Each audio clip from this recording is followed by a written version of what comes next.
শিলিগুড়ির খালপাড়ার একটি বেসরকারি হাসপাতালে আচমকায় আগুন। প্রাথমিক অনুমান বেসরকারি হাসপাতালে একটি এসি মেশিনের শর্ট সার্কিট থেকে আগুনের সূত্রপাত।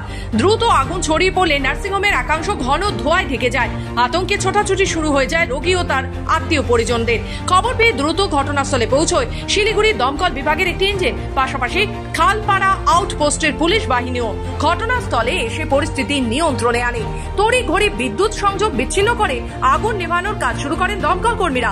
কিছুক্ষণের মধ্যেই আগুন নিয়ন্ত্রণে আসে।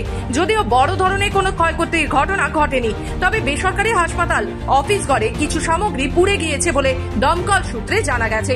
ঘটনাটি ঘিরে এলাকায় উত্তেজনা সৃষ্টি হলেও দমকল ও পুলিশি তৎপরতায় বড়সড় বিপর্যয় এড়ানো সম্ভব হয়েছে। বেসরকারি হাসপাতালে কর্তৃপক্ষের তরফে জানানো হয়েছে বর্তমানে সমস্ত রোগী ও কর্মীরা নিরাপদে রয়েছে। আগুন লাগার পরে আমরা এসেছি, আগুন নিভিয়ে দিয়েছি। এখানে যত পেশেন্ট ছিল তাদেরকে আমরা নিচে শিফট করে নিয়ে আসতে পেরেছি।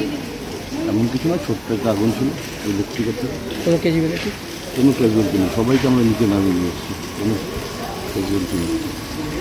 শিলিগুড়ি থেকে নিজস্ব প্রতিনিধি রিপোর্ট, খবর বাংলা।